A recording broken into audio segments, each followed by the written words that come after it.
A disturbing case of apparent retaliation for the Boston bombings left an Iraq War veteran with a broken jaw. The violent confrontation was caught on video. Cab driver Mohammed Salim says he picked up a passenger in Virginia who began attacking his religion. He also compared him to the bomb suspects. Mohammed says the passenger then began punching him. He recorded this confrontation on his cell phone. You fucking radical are blowing people up all over the world. Who, me? Yes, you. Have you read your jihad? So I'm a radical.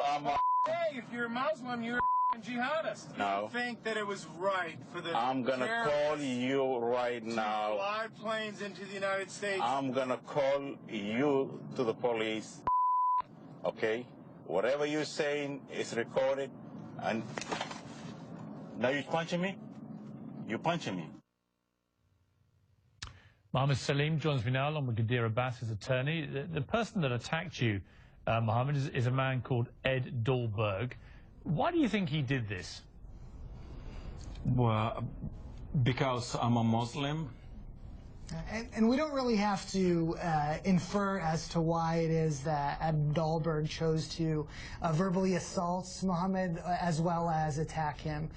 While Mr. Dahlberg is leaving the cab for the first time, on the video that Mohammed recorded, Mohammed had the foresight to ask Mr. Dahlberg why was it that he was punching Mr. Salim. And his answer right before he slammed the door was because he's a expletive Muslim. Obviously, that's a clear indication that bias was at the heart of this, and it's really zooming out to the broader context. We have to all be careful not to harden our hearts towards American Muslims at a time when heinous acts were committed in the name of Islam in Boston. Right. I mean, because Mohammed, if I can come back to you, you are a Muslim American, but you're also U.S. Army reservist. You served in the Iraq War for America. When this man began spewing this ugly bile at you simply because of your religion, you must have been particularly offended, given that you had risked your life for people like him.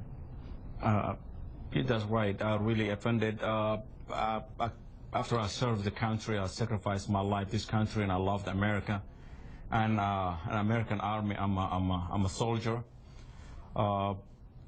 When, like, this guy, the way he was accusing me because I'm a simply Muslim, and that's really, really hurtful. It hurts a lot, and frustration and angry. And Mohammed came to this country. He chose to immigrate from Somalia to the United States to avail himself of the safety and security and opportunity that America provides.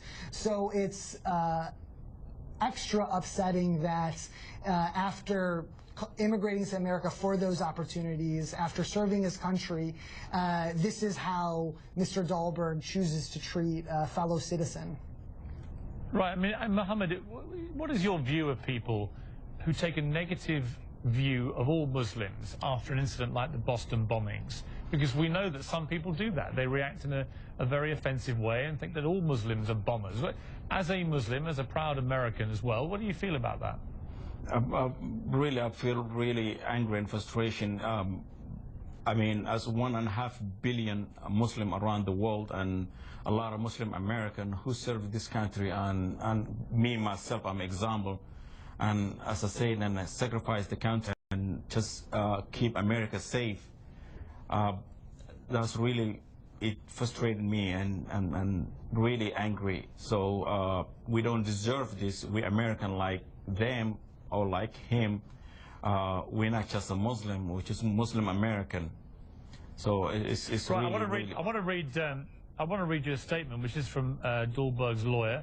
Part of it reads, Mr. Dahlberg's comments, Mr. Salim, were regretful. He apologizes to anyone who found them offensive. Anyone listens to the entire conversation and views the entire tape will hear that most of the conversation had a friendly tone. Unfortunately, got emotional as the discussion turned to jihad and 9/11, and especially heated on the subject of jihadists who want to harm America. Well, you know, frankly, let me do a bit of talking for you, Mohammed. That wasn't a friendly conversation that we heard. It was a deeply offensive slur on you and all Muslims, and particularly American Muslims who had nothing to do with the Boston bombings. So they can tap dance all they like on this, but we heard what we heard and we saw what we saw. My question to you is this. How did you keep your cool? You're a big man, you're a trained soldier. Were you not tempted to head him back and deal with him properly? Actually, that's the way I handle, as you said, I'm well trained physically and tough trained, but I didn't take that way. Actually, I just, calm myself. I could defend myself. I could, take action against him. But then it's going to be a different story. Yeah. So I mean, that's why I control myself. And Mohammed is putting his faith in the system itself. Yeah. There is hope that the local prosecutor will do the right thing and pursue this case for what it is, a hate crime. And so Mohammed is putting his faith in the system, and he's been able to speak publicly about this incident and reveal the ugly prejudice that he was unfortunately the victim of. And the hope is that this is an opportunity for all Americans to reject anti-Muslim prejudice. We can't let the... Thank you.